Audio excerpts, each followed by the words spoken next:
चल। अरे कह रहे थे कि ओप्पो का ट्रेंड नया वाला फोन जो आया ना वो दिखाइए ना कम रेट वाला। ओप्पो का फोन भैया? हाँ भैया आया है ना, देखिए एक मोबाइल आया ओप्पो का, आ जाएगा आपको S6X 5G, 6500 में बैटरी दी है इसमें, मात्र आपको ये 12,500 रुपये आएगा भैया।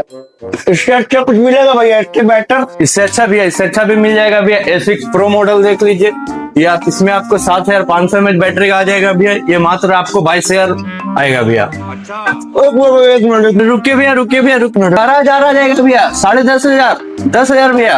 एक मिनट यार। अरे भैया कह रहे थे कि माँ कसम 12,500 का 12,500 रुपए देते हैं। वो तो आज पहली बार लाइफ में पान खाने का मन किया, मेरे गोदों में पान गया। आज मुझे पता चला कि पान मेरे लिए कितना कीमती है। जल्दी पैक करो, मैं जा